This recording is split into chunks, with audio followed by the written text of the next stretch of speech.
Ibu-ibu sekalian yang dimuliakan oleh Allah Subhanahu wa taala, hari ini tema kita luar biasa menarik.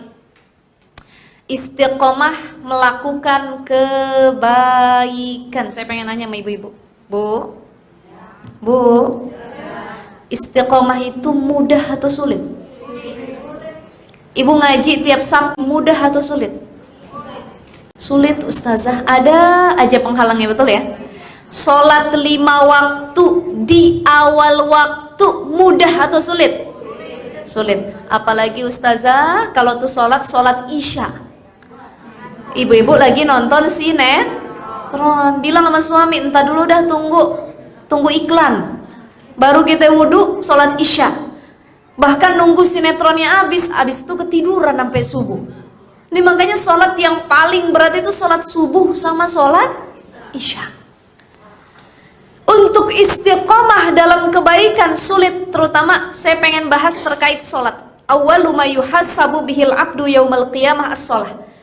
Nanti di yaumil akhir, amal kita yang pertama kali dihisab sama Allah itu apa, Bu? Sholat. Awwalu ma yuhassabu bihil abdu yaumal qiyamah as-sholah. Jadi nggak ada amal yang lain, sholat dulu. Al-farqu bainal muslim wal kufr as-sholah. Yang membedakan dia muslim atau kafir, yang membedakan dia beragama atau tidak, itu dilihat dari sholatnya. Makanya orang yang sholatnya baik, pasti kepribadiannya makin baik, hidupnya makin baik, masalahnya cepat Allah kasih jalan keluar. Kenapa? Diperbaiki dari sholatnya. Bagaimana agar kita istiqomah melakukan sholat 5 waktu? Ini kita pinggirin dulu sholat sunnah, tahajud, duha, qobliyah, ba'diyah. Fokus sama sholat 5 waktu, subuh, zuhur, asar, maghrib, isya. Susah ustazah istiqomahnya, berat bukan main ya. Apalagi untuk khusyuk dalam sholat juga sulit. Lalu apa kiat-kiat agar kita istiqomah dalam sholat? Yang pertama, jadikan sholat itu kebutuhan, bukan kewajiban. Bu, selama ini kita nganggap sholat butuh apa wajib? Wajib ya. Kalau kita nggak sholat, dapat dosa. Itu berarti tingkatan sholat di sisi kita masih rendah. Bukan kebutuhan, masih kewajiban. Wajib itu apa definisinya? Dikerjakan mendapat pahala, ditinggalkan mendapat dosa. Jadi ternyata yang masih kita kejar dari meninggalkan dan mengerjakan sholat adalah pahala sama dosa. Dikerjain, kita kepikiran dapat pahala dari Allah. Ditinggalin, ya Allah saya takut dosa. Masih di situ tingkat keimanan kita. Kalau orang yang tingkat keimanannya sudah level lebih tinggi lagi, maka dia akan merubah pemikirannya, mindsetnya. Sholat bukan lagi kewajiban, tapi kebutuhan. Kita deh Bu, manusia sehari-hari makan itu wajib apa butuh? Wajib. Ibu sehari makan berapa kali?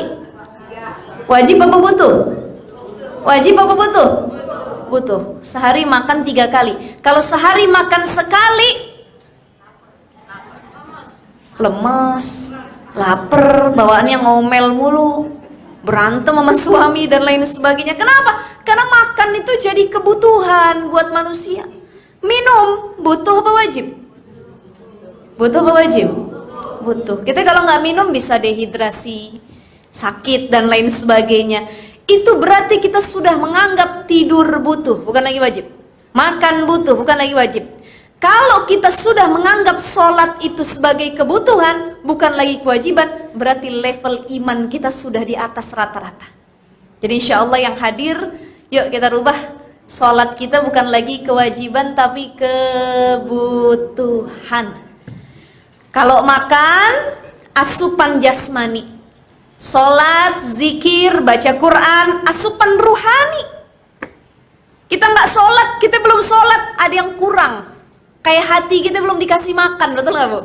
Kita belum zikir, belum baca Quran, ada yang kurang. Ya Allah, kok ada yang kosong di hati saya? Kenapa hati saya belum dikasih makan? Jadi sholat itu makanan ruhani. Butuh kita.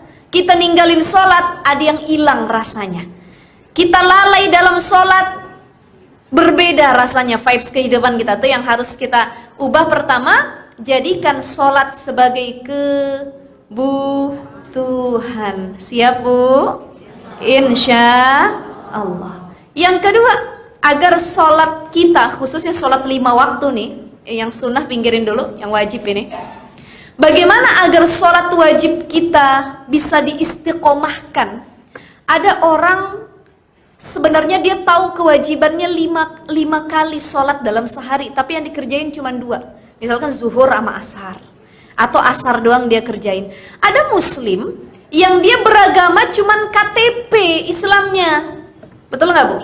Begitu ditanya agamanya apa Bu? Islam. Nih lihat KTP saya Islam.